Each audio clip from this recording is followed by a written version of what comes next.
The following program is a presentation of the Options Insider Radio Network. For more programs, visit www.theoptionsinsider.com or search for Options Insider Radio in iTunes.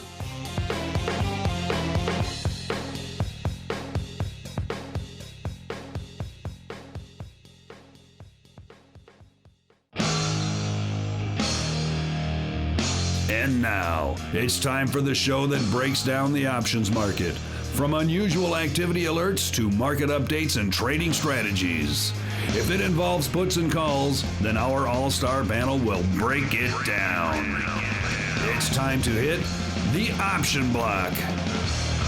With your host, Mark Longo from theoptionsinsider.com and co-hosts Mike Tusaw from KnowYourOptionsInc.com and Mark Sebastian from OptionPit.com. The Option Block is brought to you by Options Express. Don't spend time worrying about your broker. At Options Express, security, stability, and account protection are the most important responsibilities to our customers.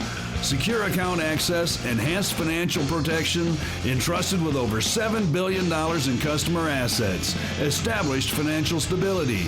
Options Express lets you trade with confidence. Stocks, options, and futures, all in one account. Trade with a specialist. Visit optionsexpress.com/OXradio to open your free account. Options Express is a member of FINRA, SIPC, and NFA.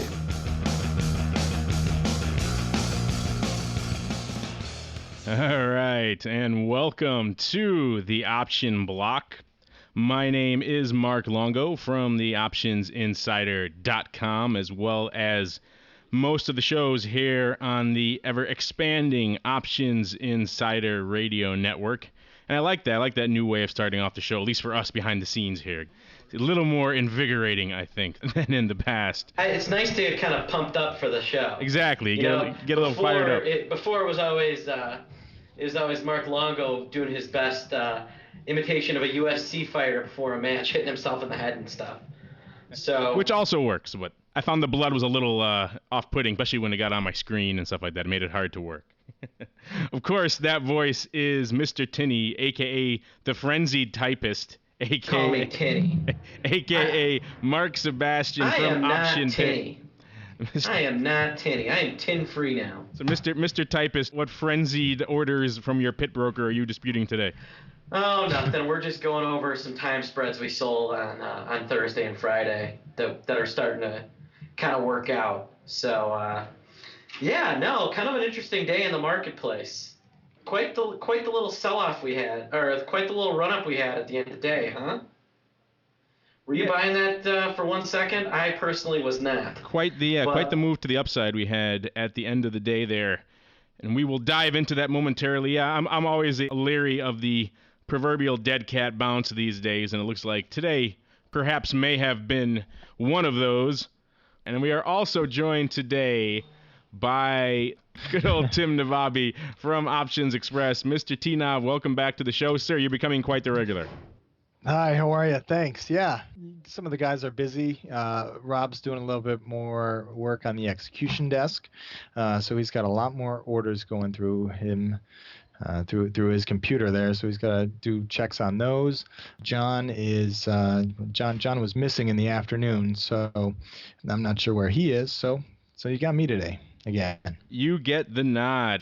I shouldn't have poked fun at Mr. Grigas' mother on the last show. I think he's still smarting from that. Yeah, I don't know. He's been avoiding us for the better part of a month now. Oh, boy. No. All right. And with the team mostly assembled, usually we have one of the Mikes, Auntie or Uncle Mike, on the program here, but they are busy elsewhere today. So this is the full gang for today's episode. And now we're going to roll right into the trading block. The Trading Block.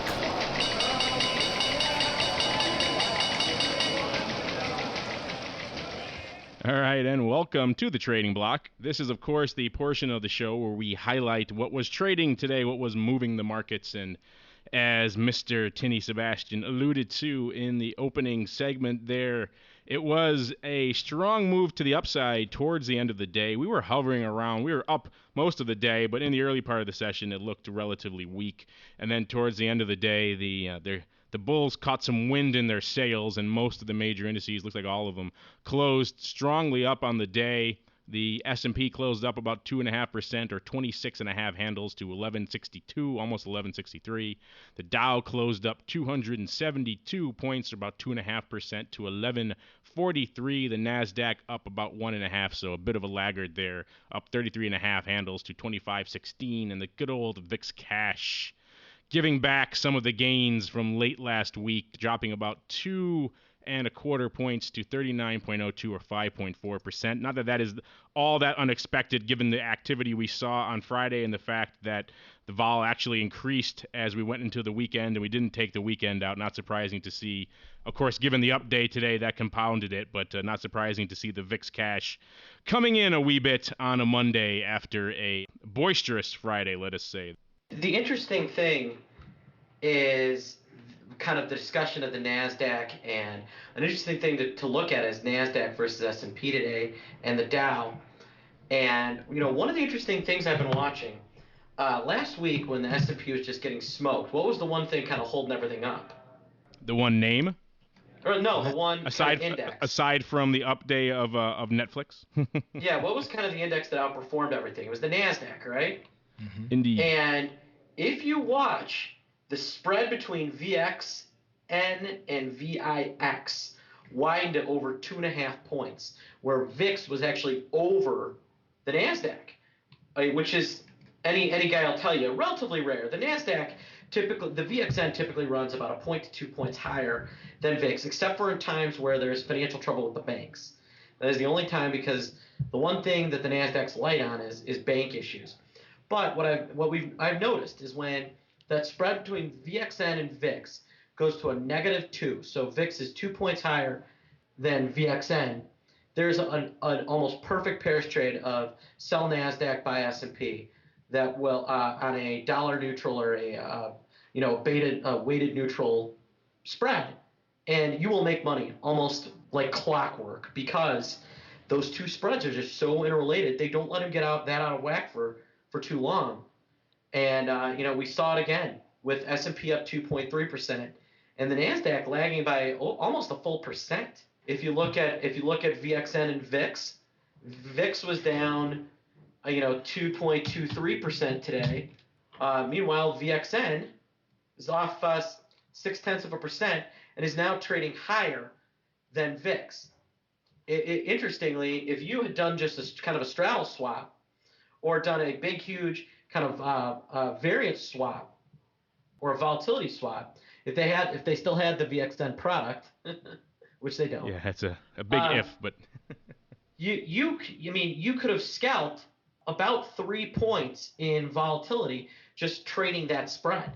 And that's been something that has been consistently there, and it's something that I continue to watch. There's a reason why Apple and Amazon and Google were all lagging. And the reason, of course, was S&Ps.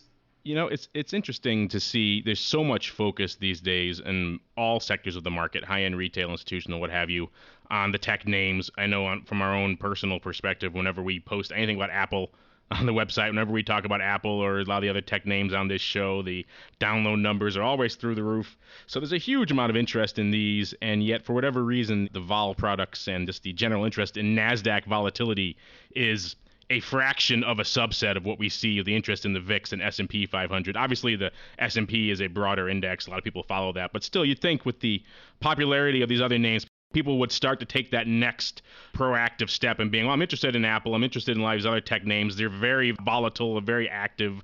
I should look at a volatility index that approximates or tracks these on an aggregate basis. And yet we don't really see too much of that. It's a very small fraction of the people who inquire about NASDAQ volatility versus something like the VIX. Yeah, no, I agree. And it's a little weird, but that relationship is consistently there. And I don't think you can underestimate how important that is. Mr. T-Knob, would you concur? I'd imagine the ratio of calls you receive on a regular basis of VIX versus anything NASDAQ volatility related are 10 or 20 to 1 probably, right? Yeah, I was going to say, I get a lot of calls where they'll say, where's Apple? Where's Baidu? Where's Google? Where's the VIX? So yeah, I mean, I agree with you. It's like they're looking right at techs, but then they want to know what the VIX is doing. Today it was Apple. You know, a lot of people were, where's Apple? Why is Apple down? Apple's down? Why is Apple down? What's going on with the NASDAQ? Where's VIX? I love the way your customers sound like old Jewish people. Oi, this Apple. What is Apple? Oi. So, And we've just besmirched all of our Jewish listeners and all of our Options Express customers in one fell swoop. no, they're all good customers. And they're actually one and the same. There we go. A little known market segment for OX that has really cornered. All right, and while we're slandering people, let's too bad the mics aren't here, because this is a good day to have them on, given how active they are in the metals. And of course, the Metal-Ocalypse, or whatever you want to call it, has continued today. We saw the sell-off in a lot of the metals, looking at just GLD and SLV here right now.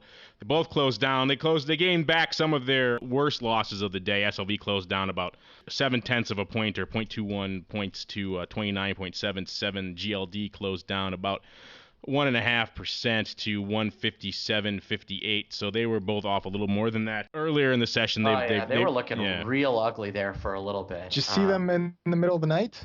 You know, I got up in the middle of the night, went to get a glass of water. I saw my screen was up. I thought I'd just go check out some quotes. And it As you're wont to do, get some water, get some precious metals, head back to bed. I mean, it was really ugly. I mean, it was. How much were they down? How much were they down overnight? I mean, gold's low. I've got here 1535, and silver 2615. Well, SLV really took it on the chin overnight. Yeah, watching it earlier in the sessions, I didn't watch it. I don't get up midnight to check the metals as Mr. Navabi's want is, but nonetheless, yes, the sell-off continues in these metals. Look at the range in the Dow futures. I mean, high today, 10,980, and a low of 10,551. That is some volatility. You've been trading it up at all in SLV or GLD? Or you like GVZ, actually, don't you, Sebastian? Well, you know what? I've watched GVZ. I tried to trade it. I did get in and out of a calendar somehow. The last, that I put on just to kind of mess with it. But no, you know what I've been looking at in GLD is with the vol exploding like this, and GVZ. I mean, midday GVZ was through 41. GLD vol was completely topping out. What I thought was an interesting trade was the 161, 168 call 1x2 for a 30 to 40 cent credit, and it set up just marvelously for a vol crush uptick rally kind of trade, and has thus far kind of behaved. If you put that trade on for kind of the 30, 40 cents I was suggesting today, my guess is that thing's going to be, you'll sell it for credit and then sell it back for credit, because that skew and that vol are through the roof. They're through the froof, as I like to say. And it's just, I've been shocked by kind of the explosion in GLD. But the interesting thing is, if you look back at kind of the 2008 levels, GLD vol got up to 65. Think about that. That's pretty nuts. That is definitely nuts. I'm just looking at, speaking of nuts, I'm looking at some of the prints here in GVZ and some of the volume while you're talking, and you're right, it isn't exactly lighting up the tape, shall we say. I see a 5 lot here, a 2 lot there, a 20 lot here. That seems to be the size trade of the day. So yeah, not too much, at least in what I'm seeing here in ACK. I haven't gone to. Oh, there's a 50 lot in November that went up today. So there we go. That must be you, Sebastian. Yes, that was me. That was all Slinging me. This. It's not exactly Navabi size, but it's getting up there in GVC.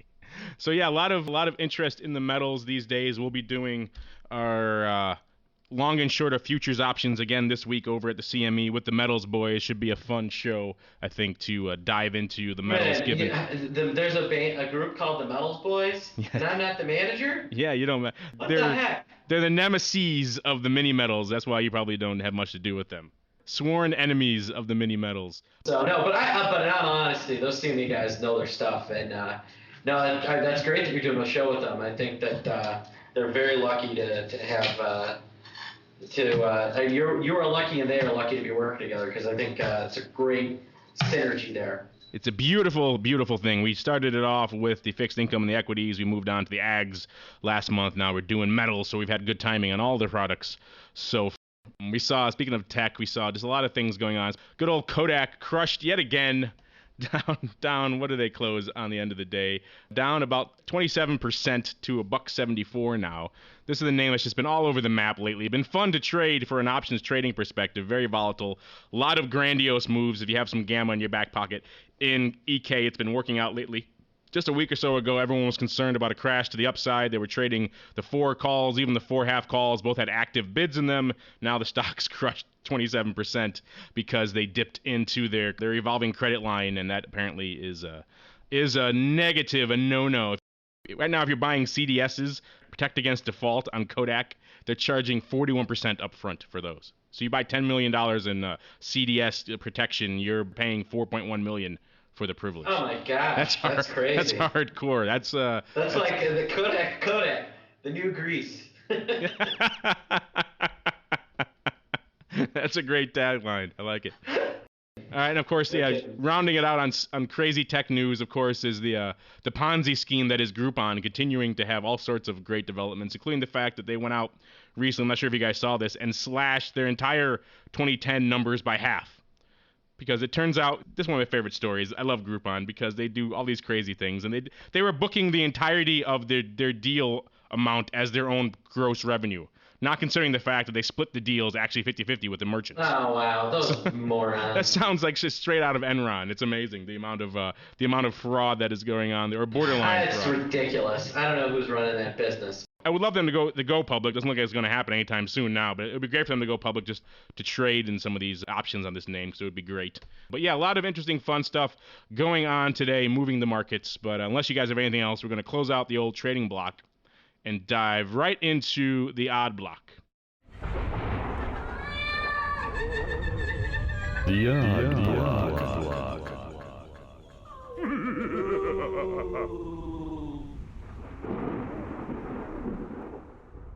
Welcome to the Odd Block. This is the portion of the show where we discuss the interesting and or the unusual options activity that was lighting up the tape today.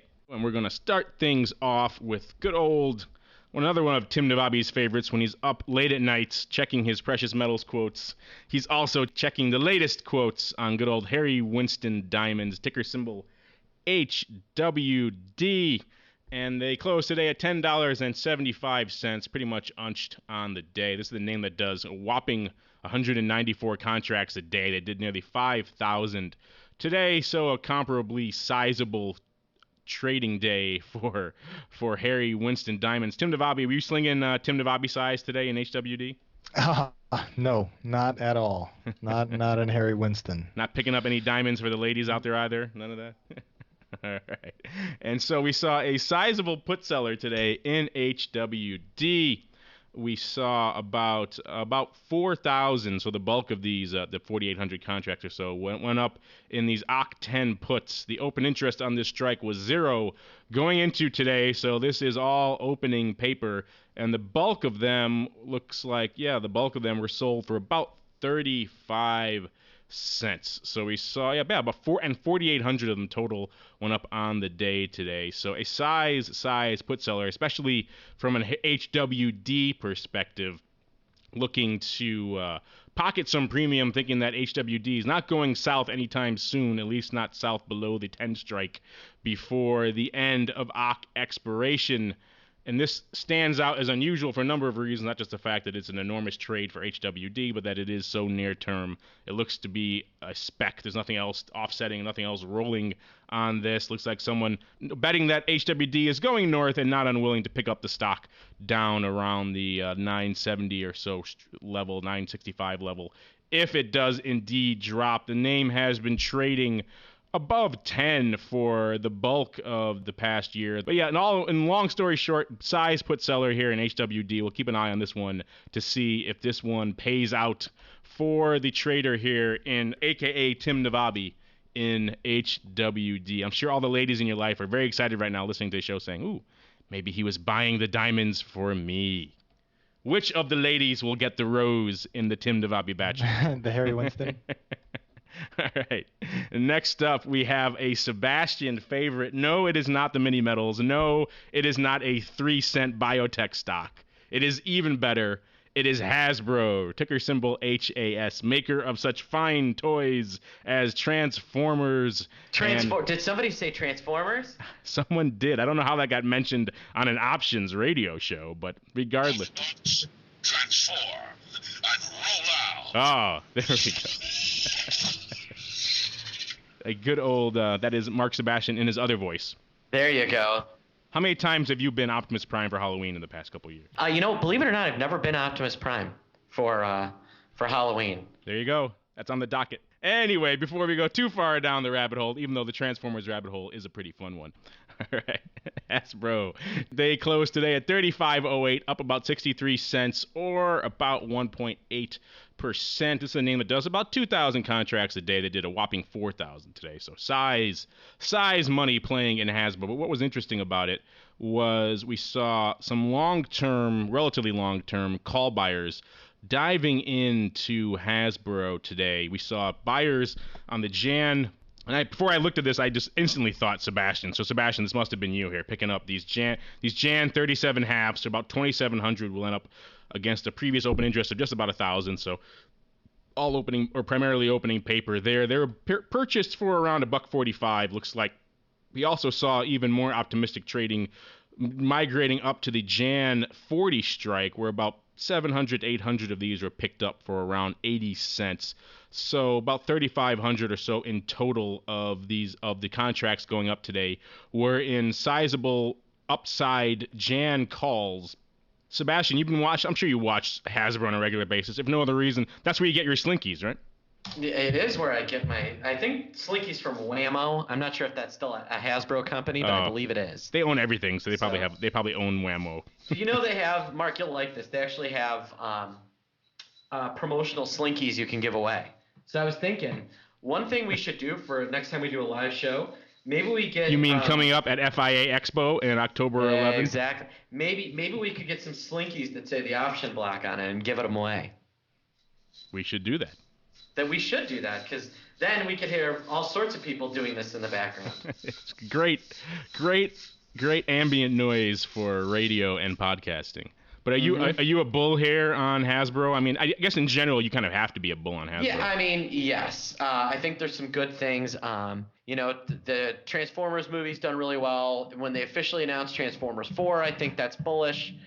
Their hub network is doing really well. I think that they've done a lot of things right that even like a Mattel hasn't done. I mean, I think branding their own television network, cable network, was kind of brilliant. And, it was what worked with shows like He-Man and G.I. Joe when we were kids, and Transformers was having those kind of Saturday morning or Friday afternoon cartoons. And that kind of went away for a while. We got all this Japanimation stuff that was weird and trading cards on Pokemon instead of an actual toy. And now that we're kind of getting back into physical toys, having the TV shows and the cable network to basically carte blanche brand whatever you want, I think is brilliant. And let's not forget, the new Hugh Jackman movie is basically a big ad for Rock'em Sock'em Robots. I saw a trailer for that the other day, and I was watching it the whole time. And I kept saying to myself, "Did they make a movie about Rock'em Sock'em?" Rock'em Sock'em Robots. It is legitimately the stupidest thing I've ever seen in my life. I was flabbergasted when I saw that. I used to like him. I used to be, wow, he hosted the Academy Awards, quite the entertainer. He can sing. Now I also know that if the check clears, he's in. Mr. T-Nav, please jump in here and save us at some point. No, I don't know. Hasbro, Christmas is coming up, right? That's the only thing I can think of. Oh yeah. No, they're gonna kill it at Christmas sales. Yeah, I mean, I think Hasbro's doing a lot of things right that Mattel is not doing. Mattel has, the American Girl, the Barbie doll.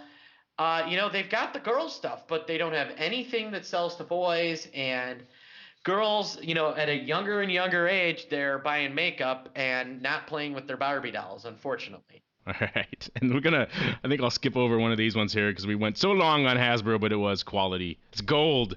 And speaking of gold, Novagold Resources, ticker symbol NG today. This is another one that I think will warm your cockles here, Sebastian, because it is a little one, not as little, it's not a 30-cent one. It's a $7.28 stock, closed today up about 46 cents or about 7%. They usually do about 7,000 contracts a day, so a decent volume for a $7 stock.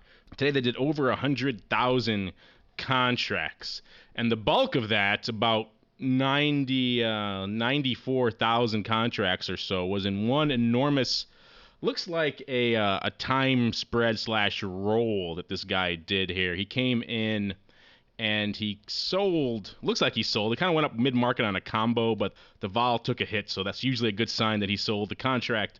And it was the D7 puts went up 44,000 times today for around $1.08. Looks like it was a closing transaction because there's about 70,000 contracts on this strike that were open interest. So it looks like he's closing out an existing long and then rolled it out to pick up 50,000 of the Jan 7/2 for about 87 cents. This one had an open interest of about 1,300 contracts, so this is all opening paper. We also saw about 2.5 times the amount of underlying trading today in good old NG, so usually do about 3.5 million shares. They did well, around 8 million actually today. Let me see what over 8 million shares today. So it looks like a lot of these contracts, I'm sure a good chunk of that was market makers hedging, but also a lot of these contracts were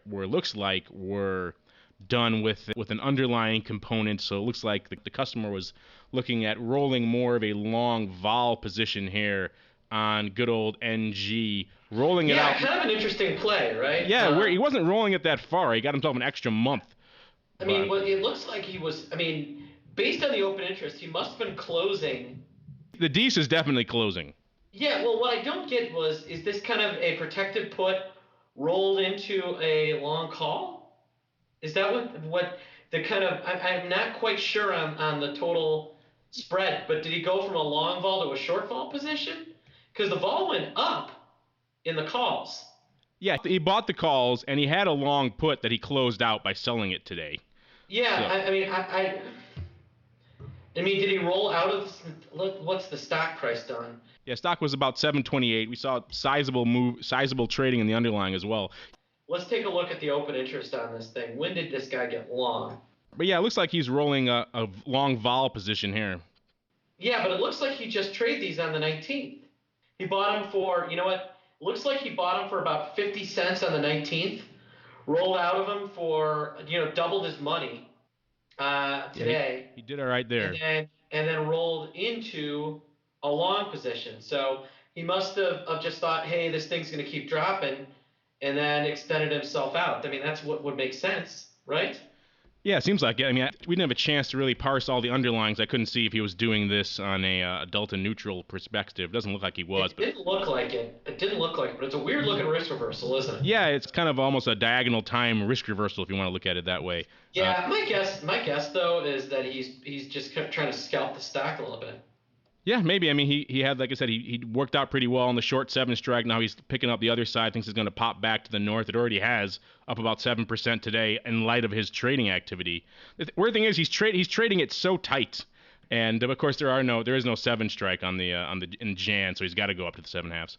An interesting trade all around. A lot of effort, a lot of activity, a lot of commission. He liked his other trade. It worked out pretty well, doubled his money. Now he's banking on the upside. Tim Navabi, was this you yet again? I ask.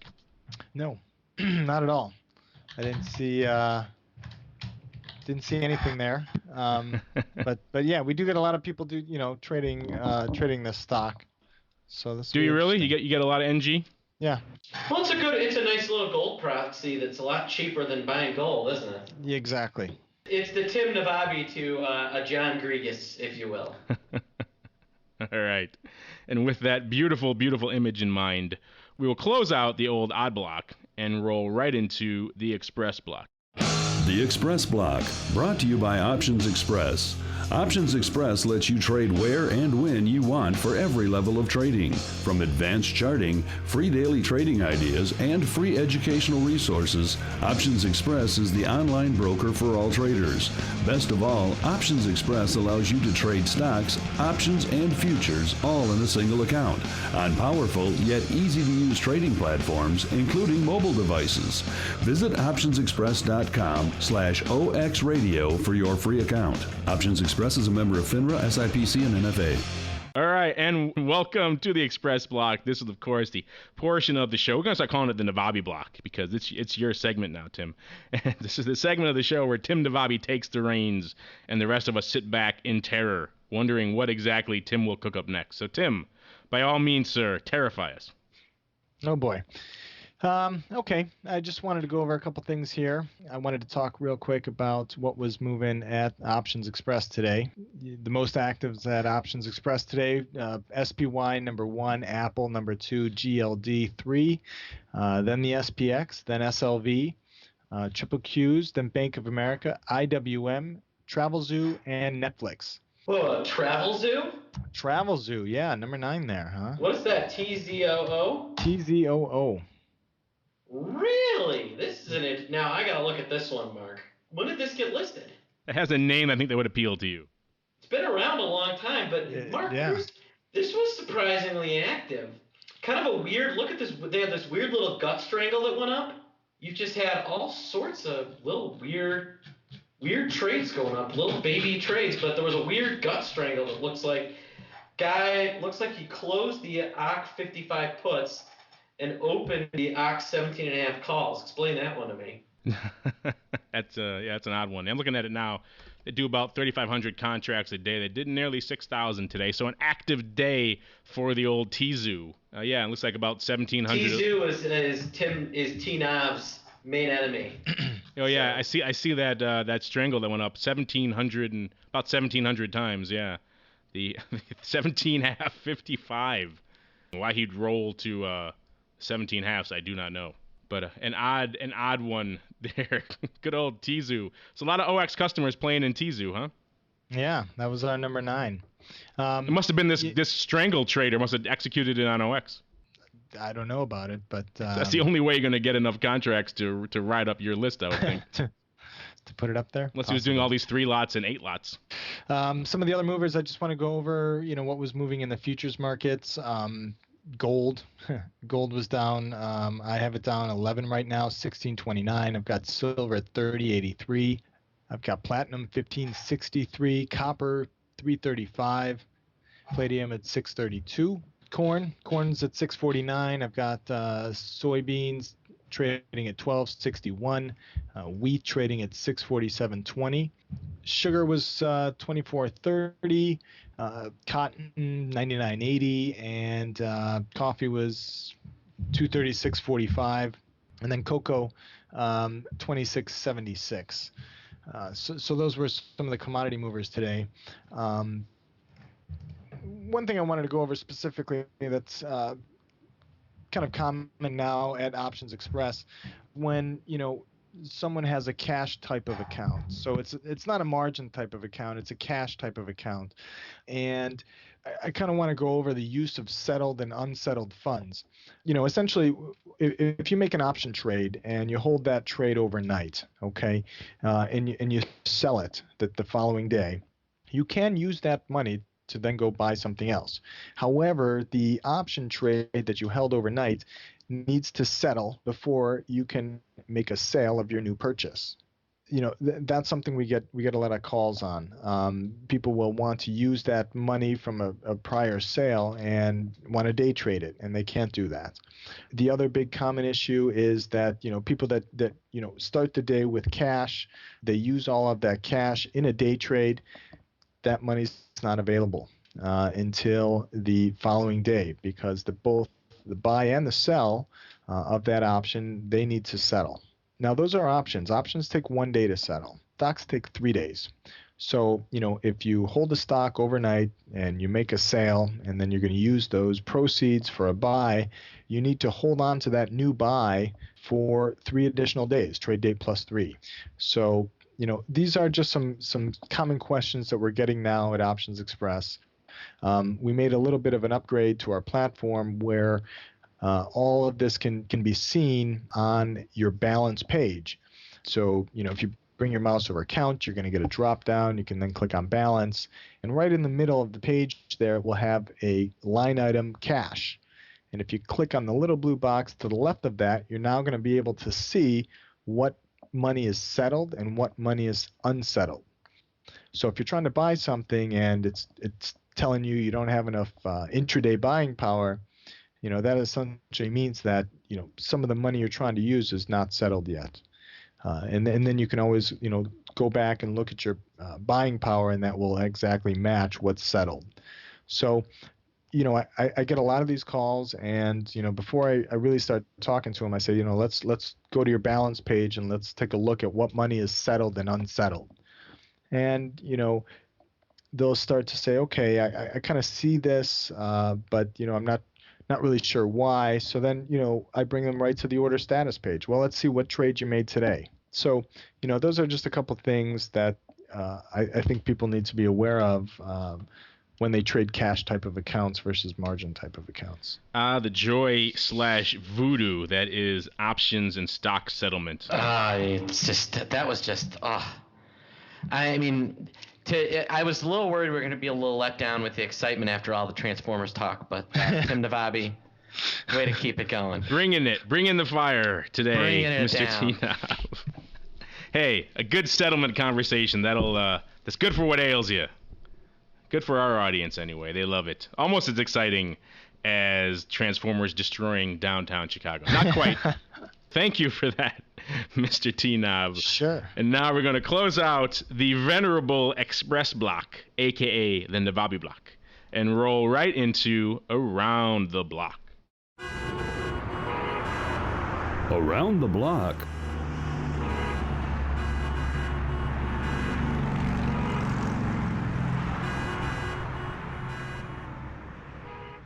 All right, and as those cars stream by, we will dive right into Around the Block. This is, of course, the portion of the show where we discuss what's on our own personal radar, what's on our screens for the next few sessions, at least until we record again later this week. And, of course, not exactly the most scintillating of economic calendars this week, but we do have good old jobless claims on Thursday, an interesting one to watch. We also, of course, have all these ongoing concerns over European and Greek debt.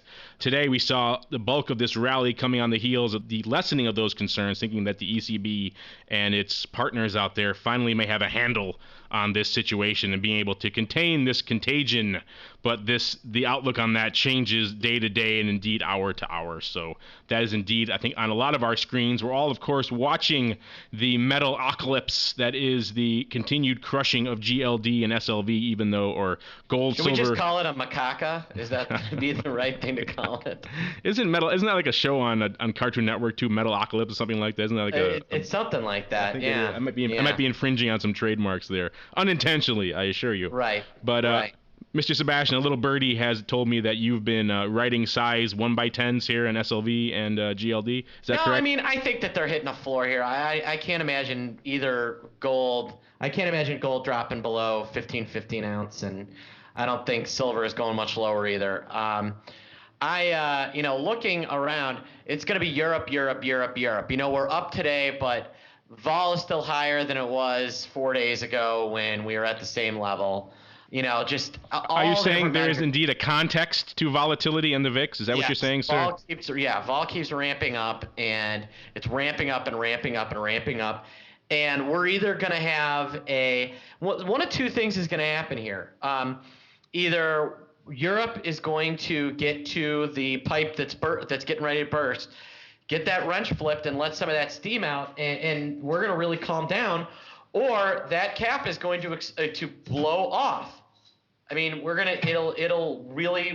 we will basically explode. It'll be like the scene from Rudy when Pete dies. It'll be a lot like that. It's going to be an absolute explosion, and so things are either going to get a lot better or super bad.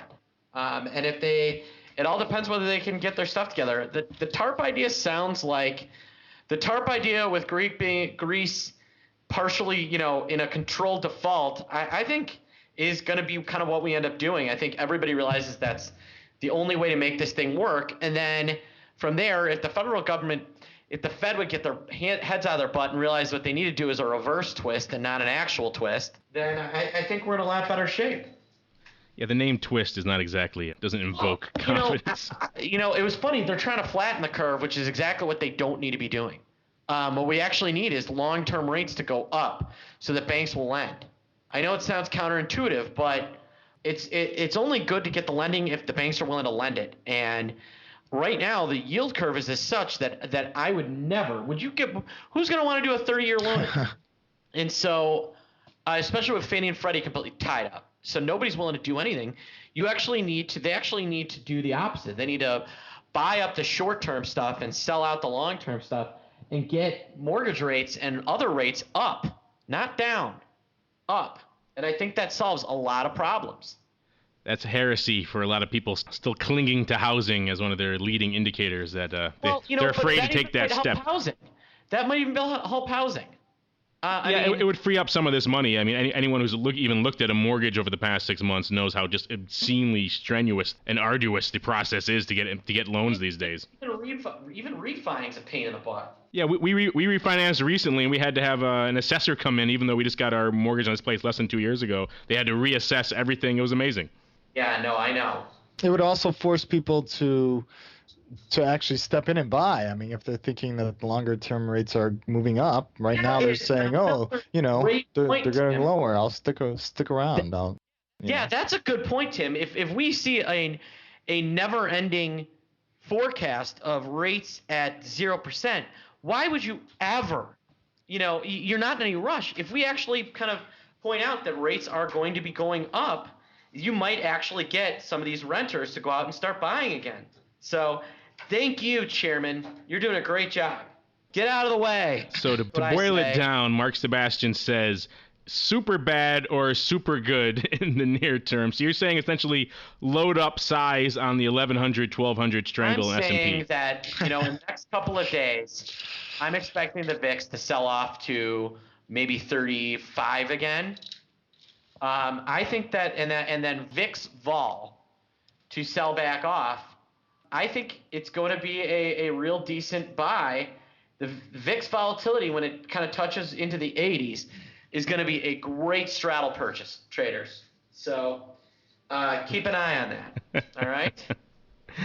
And Uncle Mike was here. I'm sure which he is not, because I'm sure is busy rolling down his puts in gold and silver. I'd imagine the BBI was relatively low today, and who knows what he was doing with his forward positions and, of course, Apple.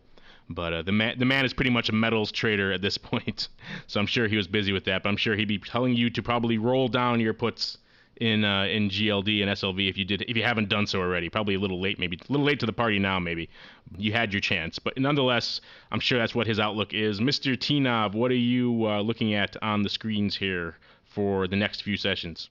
GDP is also on Thursday. GDP and let's take a look here. I don't know. Does GDP really move the needle that much anymore? I mean, somewhat. I agree with you. I don't know. I mean, I think people are going to be trying to look at it for a big picture, but I understand what you're saying. I love how, GDP comes out and every time it's not that great, and people are shocked that the economy is not that great. Is this a surprise to anyone? It amazes me. What else are you watching there, Mr. Nub? Then there is Michigan sentiment on Friday. My sentiment on Michigan is bearish. I'm not a fan of Michigan at all. Sold Michigan. Why should I leave Chicago to go to Chicago Junior? Is anyone bullish on Michigan?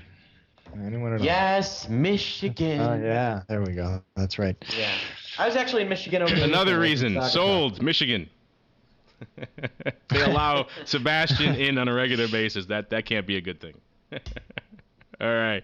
With that imagery of cured meat in mind, we will close out the Around the Block session, and that's going to do it for this episode of the Option Block. I want to thank all of my partners in crime for joining me on the show today, except for the Two Saws and the Kavanaughs. The heck with those guys.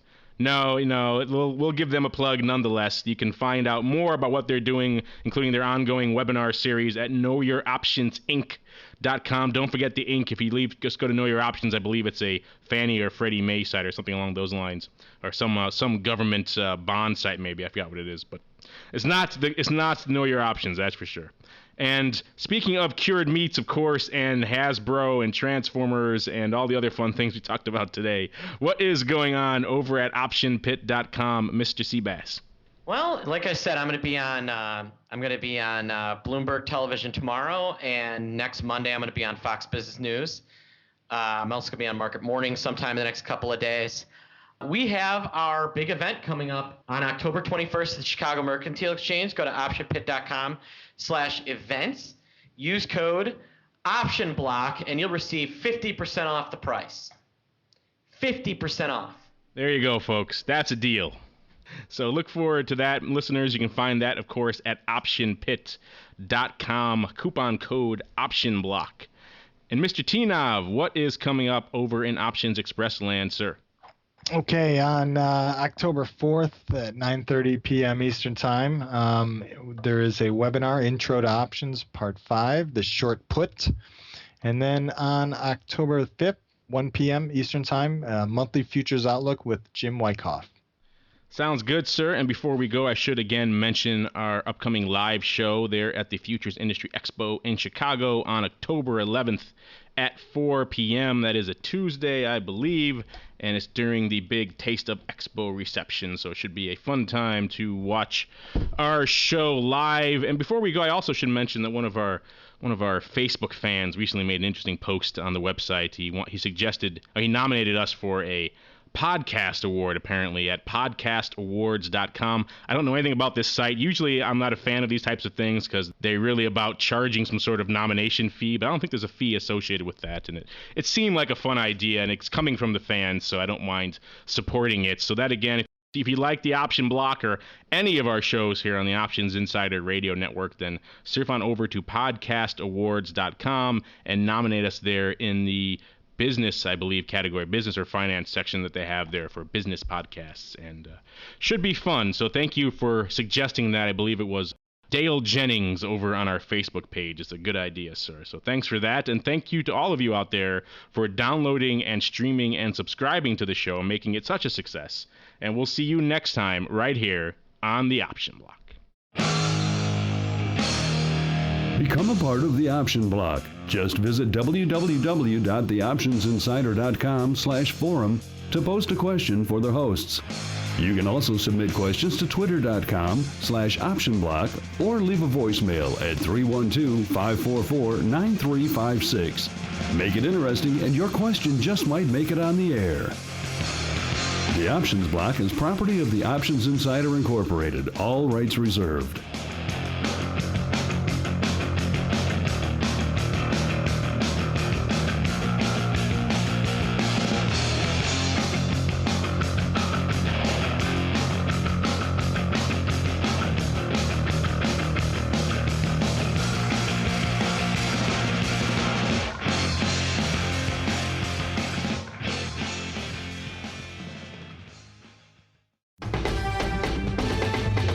The preceding program was a presentation of the Options Insider Radio Network. For more programs, visit www.theoptionsinsider.com/radio or search for Options Insider Radio in iTunes.